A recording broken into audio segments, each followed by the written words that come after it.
이 세상에 존재하는 피조물 중에 오직 만물의 영장인 인간에게만 주어진 특권이 있습니다. 그것은 바로 우리는 말을 할 수 있다고 하는 것이죠. 인간은 언어를 통해서 자기의 마음과 뜻과 생각을 다른 사람에게 전달할 수 있고 의사를 표현할 수가 있습니다. 사실 이 언어 생활로 인해서 우리 인류는 엄청난 문명의 발전을 가져오게 된 것이죠.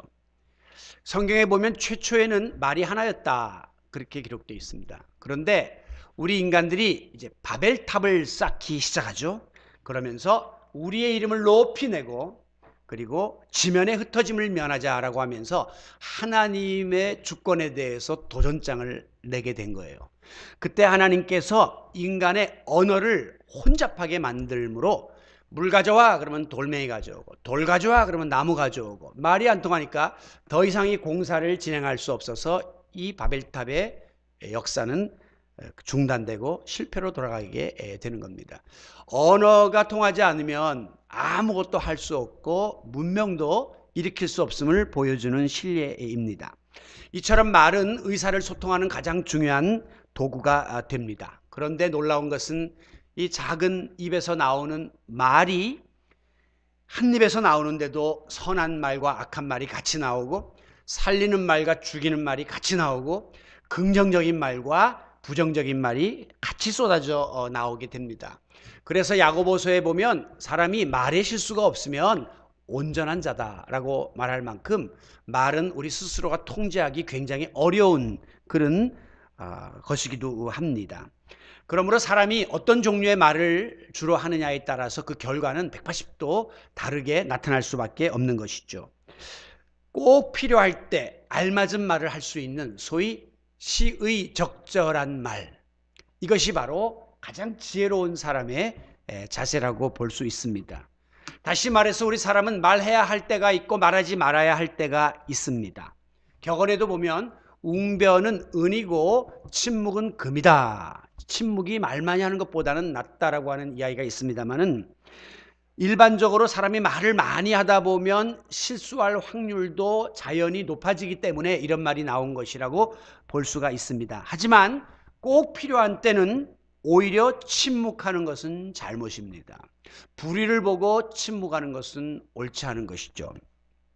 오히려 때를 가리고 시의적절하게 입을 열어야 하는데, 바로 대표적인 케이스가 바로 복음 전도입니다. 꼭 이것은 해야 될 말인데도 어떤 이유로든지 간에 내가 말하지 않고 입을 다물므로 인해서 상대방이 결과적으로 해를 당하게 되었다면 그 책임은 나에게 전가될 수밖에 없는 것이죠. 에스겔 3장 17절에 보면 하나님께서 에스겔에게 말씀하시기를, 인자야 내가 너를 이스라엘 족속의 파수꾼으로 세웠으니 너는 나의 말을 듣고 하나님의 말씀을 전해 들었으면 나를 대신하여 저 다른 사람들을 깨우라, 그들에게 이 말을 전하라, 이렇게 파수꾼의 사명을 부여하셨습니다. 여러분, 이 파수꾼이라고 하는 것은 이제 높은 망루에서 상황을 살피면서 성 안에 있는 백성들에게 지금 적의 공격의 징후가 포착되면 나팔을 불거나 소리를 쳐서 성 안에 있는 사람들이 준비하고 대피할 수 있도록 하는 책임을 진 사람들이 파수꾼입니다. 만약에 파수꾼이 어려운 상황을 보았으면서도 성 안에 있는 사람들에게 알리지 않고 자기 혼자만 살겠다고 산으로 도망을 가버린다든가, 혹은 지금 이 시간은 모든 사람이 잠든 한밤중이니까 지금 사람들에게 소리치면 잠에서 깨어날 테니까 내가 나중에 이 사실을 알려야지 라고 책임을 뒤로 미뤘다가는 성 안에 있는 모든 사람들이 죽임을 당하는 일이 벌어지게 돼요. 에스겔 선지자에게 하나님은 말씀하기를, 만약에 그렇게 해서 파수꾼인 내가 입을 열어 전하지 않으므로 성 안에 있는 사람이 다 파멸하게 된다면 그들의 핏값을 너 파수꾼의 손에서 찾겠다 그랬어요. 굉장히 무서운 전도자의 책임을 추궁하는 말씀입니다. 미국에 어떤 늙은 농부가 있었습니다. 그런데 그의 아들이 워싱턴시의 상원의원으로 선출이 되었습니다. 그래서 이제 마침 예고 없이 아들의 그 사무실을 한번 방문하게 되었습니다. 그런데 마침 이 상원 의원인 아들은 벨기에 대사와 함께 이제 업무차 면담을 하고 있었어요. 그래 자연스럽게 아버지를 이제 소개하게 되었는데 이 농부 출신 아버지가 벨기에 대사를 보자마자 느닷없이 대사님 예수 믿으십니까? 이렇게 질문을 던지고 말았습니다. 갑작스러운 질문에 얼굴이 벌게서 당황하는 이 벨기에 대사를 보고 난처해진 이 아들이 슬쩍 화제를 돌리면서 대화를 다른 쪽으로 끌고 갔다고 하는 것입니다. 이 아들은 생각하기를 우리 아버지가 저렇게 나이 들어 주책이고 저렇게 시골에서 농사만 짓더니 무식한 이 상황을 파악을 못해. 내가 지금 다른 나라 대사하고 지금 업무차 공식 모임을 하는데 느닷없이 예수 이야기는 왜 하고 전도를 하려고 하니? 라고 하는 마음을 가졌던 것이죠. 그러나 그 아버지의 눈에는 그 사람이 비록 벨기에 일국의 대사라 할지라도 그 사람이 구원받아야 할 영혼인지 아닌지를 알고 싶어하는 불붙는 구령열이 타오르고 있었던 것입니다. 그래서 그는 상황에 개의치 않고 복음을 전했던 것이죠. 훗날에 이 상원의원의 아버지가 세상을 떴습니다.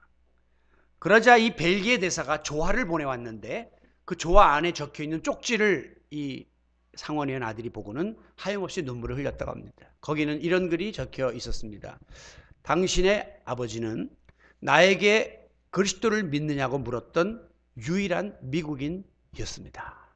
그 벨기에 대사가 오랜 세월 미국에서 대사 생활을 했지만 그 누구도 나에게 예수 믿습니까? 라고 물어본 사람은 한 사람도 없었다고 하는 것이죠. 여러분, 우리가 때때로 인간적인 생각에 이 사람은 나하고 사업차 만난 사람인데 복음 전도하고는 상관없지 라고 우리가 선을 긋습니다. 지금 나는 업무를 보고 있는데 여기서 내가 전도를 하면 안 되지 라고 스스로 차단을 해버립니다.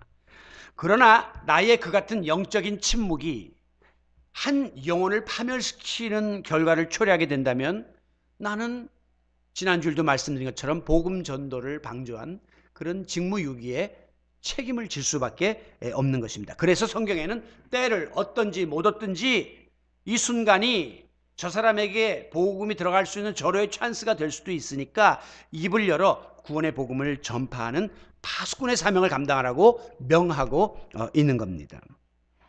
제가 전에 한번 그런 말씀을 예화를 드렸는데요.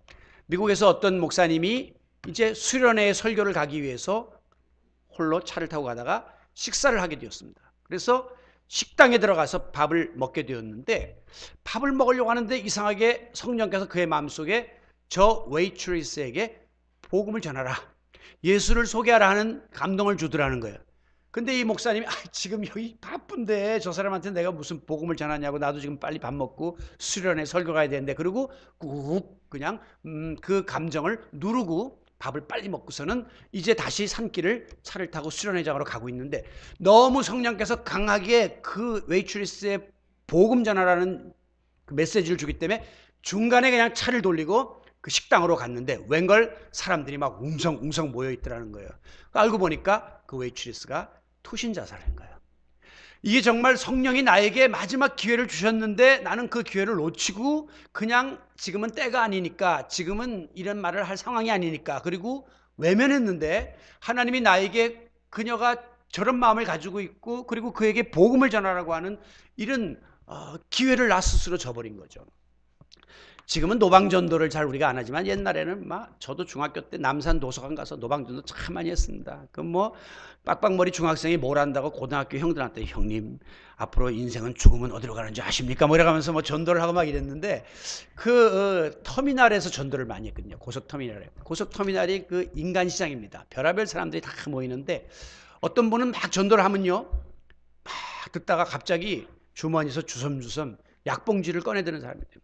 내가 오늘 사실은 고향 뒷산에 가서 약 먹고 죽으려고 지금 버스 기다리는 중인데 당신이 나에게 전해준 이 복음을 받아들이고 마음을 고쳐 먹었다는 사람이 생긴다는 거죠. 여러분, 이리 때문에 복음 전도는 때를 얻든지 못 얻든지 해야 합니다. 이번 주에 제가 어떤 목사님을 만났는데 저한테 물어요. 요새 전도는 어떻게 합니까? 글쎄 우리는 노방 전도를 수없이 해보고 이 인근을 몇 년 동안 쓸었는데도 그 전도지 보고 교회 오는 사람이 없어요. 그래서 요새는 아예 우리가 전도를 좀 안 하고 있습니다. 그랬더니 목사는 그렇지 않아요. 우리 교회 지금 제주도에 가면 춘심이 갈치라고 유명한 큰 갈치 그 생으로 놓고 하는 그 사장이 교회 나오는데 이분이 전도지 받아 들고 오셨다는 게 교회를요. 그리고 지금은 제자훈련을 매주일 목요일마다 하는데 제주도에서 1년 동안 한 번도 안 빠지고 목요일이면 사업 들여놓고 훈련 받으러 오신다는 거예요. 내가 그 말을 듣고 정말 전도는 우리가 생각하는 그 이상의 어떤 하나님의 역사가 함께하는 것을 다시 한번 깨닫게 되었습니다.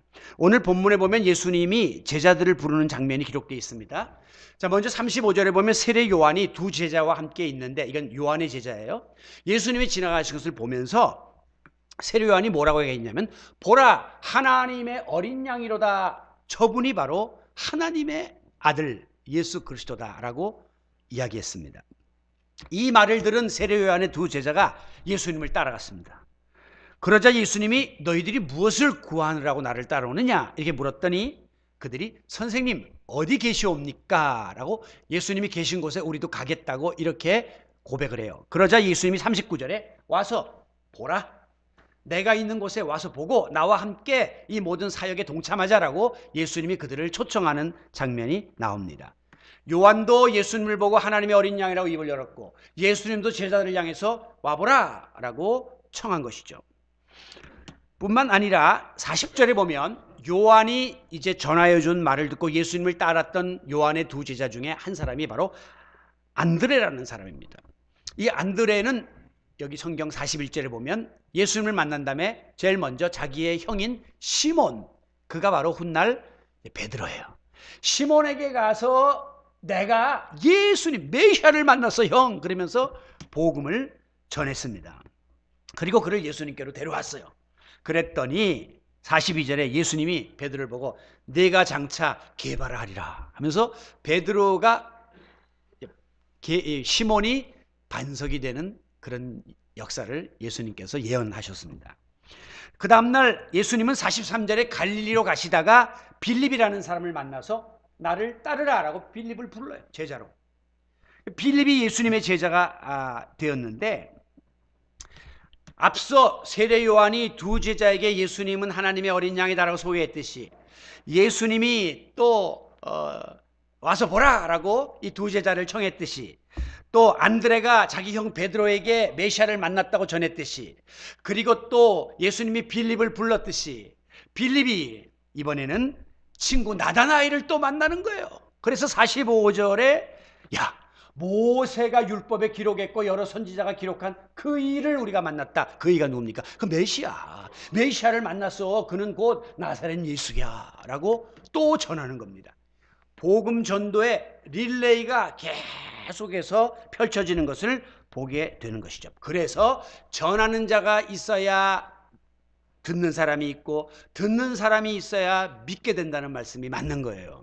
누군가가 전해주지 않았으면 우리는 이 복음을 계속해서 계승해 나갈 수가 없었을 것이기 때문입니다. 그런데 이번에 나다나엘에게는 전도하는 과정 속에 문제가 생겼습니다. 46절 나다나엘이 빌립에게 아니 메시아를 만났다고? 아니 나사렛 예수라고? 나사렛에서 뭐 선한 것이 날 수 있다고 너 그런 말을 하냐? 라면서 브레이크를 걸었습니다. 우리로 말하면 반론을 제기한 것이죠. 당시에 이제 이 나사렛이라는 곳은 굉장히 깡시골이에요. 그리고 비천하고 사람들이 나사렛교는 에이 거기 촌스러운 사람들 편견을 갖고 있고 차별의식을 갖고 있는데 거기에서 메시아가 나왔다니까 유대인들이 갖고 있던 그릇된 선입견 때문에 단번에 마음을 막고 반박을 하면서 에이 말도 안 되는 소리 하지 마 하면서 거부를 하게 된 거죠. 냉소적인 반응을 보였습니다. 여러분 우리가 전도하다가 이제 가장 어렵고 난처한 때가 뭐냐면 솔직히 안 믿는 사람들도 예수님에 대해서는 거의 알아요. 그냥 세계 3대 성현 중에 한 분이고 그가 인간들을 사랑해서 십자가에 달려 죽었고 기독교는 사랑의 종교고 대강 알거든요. 그러니까 예수님에 대해서 뭐라고 하는 사람은 드물어요. 그런데 예수를 믿는 우리 기독교인들, 그 다음에 교회, 그 다음에 목사 이런 대상들을 향해서 그 사람들이 이런 교회가 문제를 가지고 있고 목사들이 비리를 있다 이러면서 교회를 비판하고 이제 거부할 때가 많죠. 그러면서 요즘 큰 교회 가면 뭐 교회가 완전히 기업화되어 있다느니 무슨 세습이 왜 이루어지느냐, 왜 교회 안에 법정 분쟁들이 이렇게 많냐, 목사들이 왜 이렇게 그 타락하고 돈만 밝히느냐, 뭐 교인들 중에 그냥 내 돈 떼어먹고 도망간 사기꾼들도 많다, 막 이러면서 막 해대면 야, 이거 정말 어떻게 해야 될지를 모르는 그런 상황에 우리가 빠질 때가 있죠. 바로 그와 같은 때 우리가 해볼 수 있는 말이 바로 46절입니다. 여기 보면 와서 봐. 와봐 진짜 교회가 그런지, 와봐 진짜 목사들이 그런지, 와봐 진짜 예수님이 그런지 라고 짧지만 와서 보라, come and see. 이 굉장히 중요한 그 힘 있는 초청의 말씀이라고 볼 수가 있습니다. 여러분, 우리 교회가 이렇게 우리가 볼 때는 뭐 자꾸 보잘것없어 보이지만 지난 주일날 세 분의 인근에 있는 교회 목사님이 우리 교회를 방문했습니다. 다 40년 이상 된 100년까지 된 교회를 담임하고 있는 분들이고 또 다 외국에서 유학한 분들이고 또 다 또 건물을 다 가지고 계신 그런 목사님들이에요. 근데 우리 교회 와서 한 목사님이 가면서 저에게 문자로 뭐라고 남겼냐면 목사님의 미학적 목회를 보고 감동을 받았습니다. 깜짝 놀랐어요. 아니, 내가 옛날에 해피 미니스트리라는 말은 들었어요. 목사님은 항상 행복한 목회를 하는 해피 미니스트리다. 그런데 미학적 목회, 아름다움이 있는 목회, 감동이 있는 목회를 보는 그 사람이 뭘 보고 해.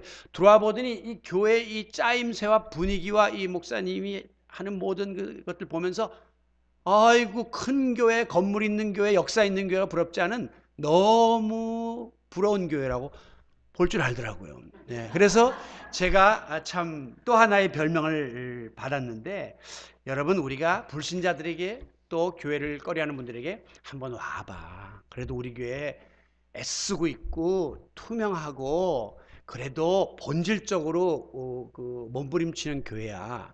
이렇게 한번 와보라고요. 이 안에 예수 믿는 사람들 공동체가 어떤 걸 한번 봐봐. 세상 모임하고는 질적으로 틀려. 와봐. 그리고 여기서 선포되는 하나님의 말씀, 그리고 우리가 믿는 예수 그리스도가 어떤 분인가를 알면 정말 당신 후회할 걸 한번 와봐. 이렇게 우리가 청할 수 있어야 하는 것입니다. 결국 이 빌립의 손에 이끌려서 하는 수 없이 이렇게 예수님에게로 갔던 나다나엘은 예수님이 딱 나다나엘을 보자마자 내 속에 선한 것이 많다. 딱 그러더니 내가 과거에 무화과 나무 아래 있을 때 나는 이미 너를 보았고 너를 점 찍어놨어. 그렇게 말하는 거예요. 깜짝 놀란 거예요. 나다나엘이 옛날에 무화과 나무 아래 있을 그걸 예수님이 보고 이미 당신의 제자로 삼으려고 점 찍어놨다는 사실을 기억하고 그 자리에 꼬꾸라지면서 49절에 랍비여, 선생님, 당신은 하나님의 아들이요 이스라엘의 임금이로소이다 라면서 예수님을 메시아로 영접하는, 조금 전만 해도 무슨 놈은 나사렛에서 선한 것이나 했던 사람이 뒤집어지고 고꾸라지면서 삶이 변화되는 역사가 일어나게 되었음을 믿으시기 바랍니다. 여러분, 우리는 일단 영적인 침묵에서 벗어나서 영혼 구원을 향한 구령열을 가지고 입을 열면 그 다음은 하나님께서 어떤 방법으로든지 간에 역사하셔서 그 영혼을 구원해 주시는 것입니다. 그렇다면 이 빌립이 나다나엘에게 와서 보라 라고 한 이 말 속에는 도대체 어떤 의미가 담겨 있는가? 오늘 우리가 사랑하는 사람들에게 침묵을 깨고 전해야 될 메시지의 핵심 내용을 우리가 짧게나마 찾아보려고 하는 겁니다. 먼저는 와서 보면 당신이 찾고 있는, 만나고 있는 그분을 만날 수 있어. 다시 말하면 당신의 그 어떤 목적을 이룰 수 있어. 그렇게 우리가 청해야 하는 겁니다. 당시 유대인들은 오래전부터 메시아를 대망하는 메시아 대망 사상을 지니고 있었습니다. 그들은 메시아가 오시면 자기 민족을 이 정치적인 압박에서, 가난에서 벗어나게 해주실 것이라고 정치적인 왕으로 메시아를 기다렸어요. 그래서 유대인들은 항상 율법 속에서 메시아가 언제 오시는가, 여기에 대해서 지대한 관심을 가지고 그날을 학수고대하며 기다렸던 것입니다. 보세요. 세례 요한이 예수님 오시기 전에 6개월 전에 광야에서 외치는 자의 소리로 이제 복음을 전하기 시작하는데 주변에 사람들이 많이 몰려왔습니다. 그때 많은 사람들이 그가 메시아다 그렇게 생각했어요. 세례 요한이 메시아일 것이다. 그때 세례 요한은 뭐라고 말했냐면 나는 메시아가 아니고 내 뒤에 오시는 분, 즉 예수 그리스도를 소개하면서 그분이 메시아인데 나는 그분의 신들매를 풀기도 감당할 수 없는 자야. 그러니까 메시아는 이제 앞으로 오실 분이야 라고 예수님을 소개합니다. 그리고 이제 오늘 읽었던 36절에 보면 자기 제자 두 사람에게 예수님 보자마자 저분이 바로 하나님의 참되신 어린 양 메시아다라고 메시아에 대해서 소개를 합니다. 자, 그런가 하면 41절에 보면 안드레도 자기 형 시몬에게 뭐라고 소개했냐면 형, 내가 메시아를 만났어. 메시아에 관심이 있는 거예요. 그 다음에 이제 빌립이 나다나엘에게 전도하면서 45절에도 율법과 선지자가 기록한 그분, 그 메시아를 내가 만났어. 관심이 오로지 이 메시아에게 가 있는 것이죠. 여러분, 이제 이 돌아오는 목요일 날 대입 수능 시험이 있습니다만은 왜 우리 자녀들이 원하는 대학에 가고자 애를 쓰는 겁니까? 물론 어떤 사람은 그 뭐 학벌을 간판을 따려고 하는 사람도 있지만 사실은 내가 앞으로 전공하고 싶은 그 분야의 권위자 교수가 그 학교에 있기 때문에 그 사람 만나러 찾아가는 거예요. 왜 우리가 대형 병원에 갑니까? 그 병원이 가지고 있는 여러 가지 명성도 있지만 그 병원에는 내가 아픈 그 질병의 최고 권위자가 의사가 있기 때문에 의사 만나러 가는 것이지 병원 만나러 가는 것은 아니란 말이죠. 마찬가지로 오늘 고객들은 특산품을 찾고 신만이는 산삼을 찾고 광부는 금맥을 찾아서 수소문하고 헤매다니는 것처럼 우리 인생들도 뭔가 만나고 찾고 싶어서 헤매다니는 대상이 있습니다. 그분이 바로 예수 그리스도이심을 믿으시기 바랍니다. 이 헛군데 가서 쓸데없는 우리가 전에도 살펴본 것처럼 신기루를 보고 헤매다니고 그리고 허상을 보고 쫓아다니는 인생들에게 예수 만나야 당신 삶이 새로워진다라고 하는 사실을 알려야 하는 것이에요. 이스라엘 백성들이 메시아를 학수고대했듯이. 왜? 예수 그리스도 만나면 그에게만 구원과 영생의 길이 있음을 선포해야 하고 예수 그리스도 만나야 진정한 삶의 의미와 보람을 찾을 수 있음을 가르쳐야 하고 예수님을 통해서 하나님이 내게 맡겨주신 사명을 깨닫고 인생을 행복하게 살 수 있다는 사실을 알려주어야 하는 것입니다. 오늘 본문에 등장하는 안드레, 시몬, 나다나엘, 빌립 다 예수 만나서 뒤집어진 사람들이에요. 예수 안 만났으면 이 사람들 평생 고기잡이나 하고 살 사람인데 예수님 만나서 사명을 깨닫고 구원받고 변화된 역사에 쓰임받지 않았습니까? 오늘도 우리 주변에 있는 이들에게 당신이 와보면 찾고자 하는 자를 찾을 것이고 만나고 싶은 분을 만날 것이다 라고 우리가 그들에게 예수를 소개해야 하는 것입니다. 두 번째는 와서 보면 진리를 발견하게 된다는 것이에요. 오늘날 많은 인간들은 그 진리를 갈망하면서 살고 있습니다. 제가 지난번에도 임마누엘 칸트라고 하는 철학자가 죽기 전에 남긴 유언이 나는 아직도 목마르다. 그리고 죽었다는 거예요. 그 진리를 찾기에 갈망하는 그런 삶을 우리가 사는 거예요. 여러분들이 이제 영화를 좋아하는 분들은 미국의 로스앤젤레스에 가면 여러 명소 중에 헐리우드 거리를 꼭 가고 싶어 합니다. 왜냐하면 혹시 지나가다가 거기에 영화배우 유명한 대스타라도 하나 만나서 사인이나 하나 받아볼까 해서. 실제로 헐리우드 근처에 있는 여러 유명 식당에는 많은 아르바이트 영화 지망생, 배우 지망생들이 와서 아르바이트를 합니다. 보면 그렇게 잘생긴 남자 여자들이 와서 서빙을 해요. 왜? 그거 하다가 혹시 감독자의 눈에 발탁되고 영화 제작자의 눈에 발탁되고 영화배우한테 발탁되려고 하는 것이죠. 그런데 여러분이 막상 이 헐리우드에 가보면 스타는커녕 거린들이 손 내밀고 돈 도와달라 그러고 온갖 피터팬 슈퍼맨 복장한 사람들이 와서 마릴린 monroe처럼 화장하고 퍼포먼스만 하는 거나 보이지 거기에는 진짜 스타는 찾아보기가 어려워요. 예수님 당시에 많은 사람들이 예수님에게로 몰려들었습니다. 그들은 혹시 이분이 메시아 아닌가라는 기대가 있었던 거죠. 그러나 정작 그들의 마음속에는 메시아를 찾으려고 하는 마음보다는 저분이 소문에 하면 병을 고친다는데 귀신을 쫓아낸다는데 저분이 떡을 생선을 막 먹게 했다는데 저분이 이렇게 이런 기사의적 보려고 온 사람들이 더 많았던 거예요. 왜 그렇습니까? 진정 진리를 만나면 진리에 속한 자가 되고 진리에 속하게 되면 비진리에 대해서 대적하는 삶을 살아야 되거든요. 진리에 속한 자는 이 진리가 아닌 것을 대적하고자 하는 그런 삶을 살아야 되는데 그거를 사람들이 주저하는 거예요.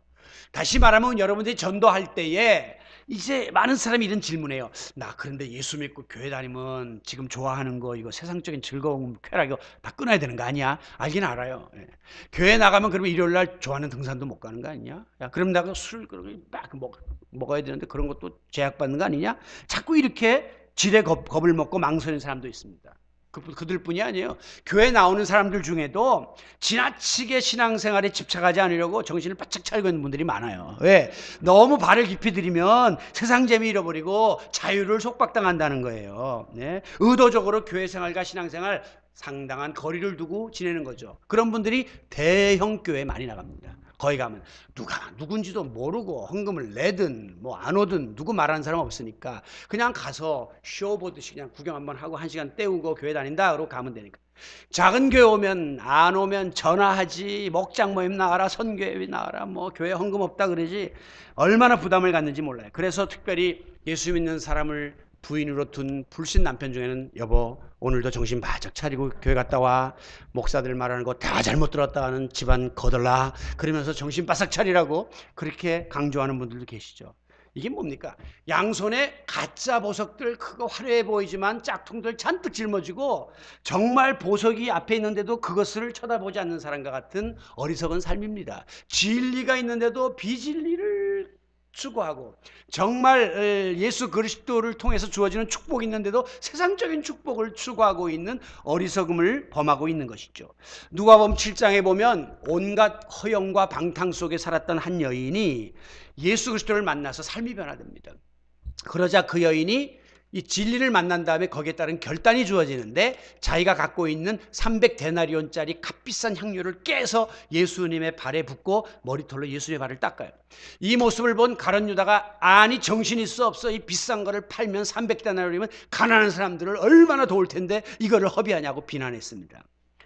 그런데 예수님은 그 여인을 향해서 말씀하시기를 여인아 내 죄사함을 받았느니라. 그러면서 내 믿음이 너를 구원하였으니 평안히 가서 살아라. 그렇게 말씀했습니다. 여러분 이 여인이 비싼 향유병이라고 이거 꽉 꿰차고 계속해서 죄 가운데 신음하면서 고통 가운데 사는 게 낫습니까? 이거 깨버리더라도 자유 얻고 평안 얻고 구원받은 삶이 낫습니까? 당연히 후자가 난 것 아니겠습니까? 여러분 우리가 진리신 예수님을 와서 만나면 깰 거 깨야 돼요. 버릴 거 버려야 돼요. 정리할 거 정리해야 돼요. 그러나 죄사함을 받은 자녀로 살 수 있어. 그러니 진리이신 주님께로 나오라. 이렇게 우리가 그들을 초청할 수 있기를 바랍니다. 이 마지막 와서 보라 하는 이 말의 뜻에는 당면한 문제가 해결될 것이다 라고 하는 의미를 담고 있습니다. 예수님의 행적이 담긴 사복음서를 이렇게 보면 공통점이 나와요. 그것은 누구든지 예수님을 만나면 달라진다는 거예요. 그리고 문제가 해결된다는 것입니다. 그래서 병든 자는 나음을 얻고 귀신 들린 자는 귀신이 쫓겨가고 소외된 자, 억눌린 자 자유와 평안을 누리고 인격이 회복되고 주권이 회복되고 이 놀라운 그 문제 해결의 역사가 예수 그리스도를 통해서 일어나게 됨을 믿으시기 바랍니다. 우리가 이 사실을 믿기 때문에 다른 이들에게 고통받는 자들에게 얽히고 설킨 삶을 사는 자들에게 여기에 그 문제를 풀 수 있는 길이 있다고 그들을 초청해야 하는 것입니다. 그러므로 와서 보라 하는 이 말씀 속에는 문제 해결자인 예수님 만나도록 내가 소개시켜줄게, 중매할게 라고 하는 그런 의미가 담겨 있는 것입니다. 여러분 간혹 가다가 어려우시면 그쪽 다른 분야의 전문가에 우리가 전화하잖아요. 교인들에게도 집사님 어디 계셨죠? 거기 혹시 이런 문제가 있어서 좀 해결할 수 있을까요? 또 의사나 변호사나 또 교회에 있는 사업가나 또 교육자나 우리 아이의 진학 문제나 이런 거 자꾸 소개를 원하잖아요. 왜? 저분을 통해서 가면 그 문제가 좀 더 수월하게 풀릴 수 있다고 믿기 때문인 것입니다. 예수님께서도 요한의 제자들에게 무엇을 구하느냐? 선생님 어디 계십니까? 와서 보라 그랬어요. 앞서 와서 보라. 그 말은 내가 풀어줄게. 내가 그 모든 문제를 해결해 줄게 라고 하는 초청의 선언이었던 것입니다. 마태복음 11장 28절에 보면 수고하고 무거운 짐진 자들아 다 내게로 오라. 내가 너희를 쉬게 하리라. 짐을 진 사람의 희망사항은 이 짐을 좀 더는 거예요. 그거를 우리 주님이 해주시겠다고 우리를 초청하고 있는 겁니다. 인생의 무거운 짐, 또 인간관계의 무거운지, 육신의 질병의 무거운지, 경제의 문제, 이 모든 가정의 문제조차도 주님 만나면 술술 풀리고 형통해지고 새롭게 모든 것들이 재창조될 수 있다는 이 사실을 우리는 믿기에 지금 여러 가지 어려운 형편에 있는 사랑하는 그들에게 이 말씀을 전해줘야 되는 겁니다. 여러분이 사랑하는 분들 주변에 있으시죠? 가족이든 친구든 뭐 이웃이든 정말 예수 안 믿는 거 빼놓고는 너무 괜찮은 거예요. 어떤 때는 그런 사람들이 예수 믿는 친구보다 더 나은 사람도 있을 만큼 너무 좋은데, 그런데 단 하나 그리스도를 모르는 거예요. 그리고 지금 너무 어려운 일에 많이 얽혀 있는 거예요, 그 친구. 근데 내가 말로는 몇 번 위로하지만 내가 해줄 수 있는 것이 한계가 있어서 물질로 도와주기도 어렵고, 그렇다고 내가 가서 같이 붙어 살기도 어렵고, 여러 가지 고통 중에 있는 친구들이 있지 않습니까? 그들에게 우리는 문제 해결자신 예수님을 소개하는 겁니다. 죽음의 역할을 하는 거죠. 바로 이 사명이 그리스도인의 전도의 사명인 것입니다.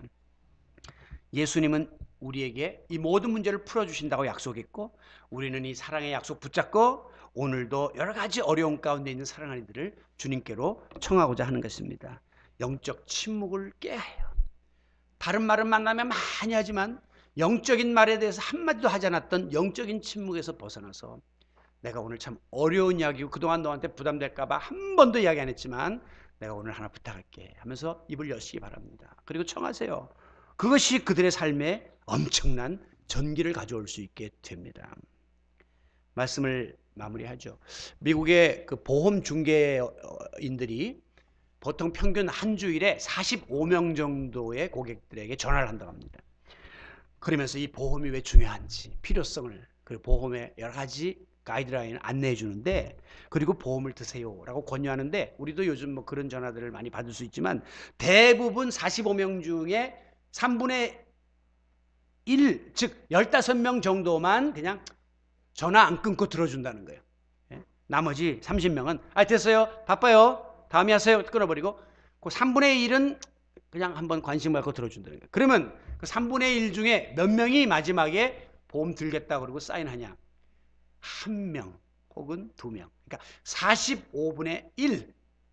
그 사람을 보고 보험중개인들은 끊임없이 전화 다이얼을 돌리고 사람을 만나고 접촉을 하는 거예요.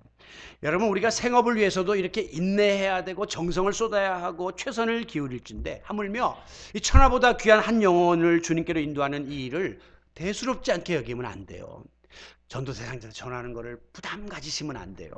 그리고 그분을 만나서 시간을 갖고자 하는 것을 이렇게 불편해 하시면 안 돼요. 열심히 이 문제를 우리가 계속 풀어가야 할 과제입니다. 제가 요새 그동안 우리 교회 좀 나오시다 안 나온 분들, 저도 좀 불편한 분들도 있어요, 어떤 때는. 근데 내가 이번 기회에 한번 다 통화를 해야 되겠다, 그리고 문자도 하고 전화도 하고 이렇게 해보는데 한 서너 명 정도는 다음 주 오시겠다 그러셨어요. 근데 어색해 하셔야, 보면 오랜 동안 안 나왔기 때문에. 그리고 어떤 분은 목사님, 저는 이제 교회 그만 나가야 될 것 같아요, 그렇게 말씀하는 분도 계시고요.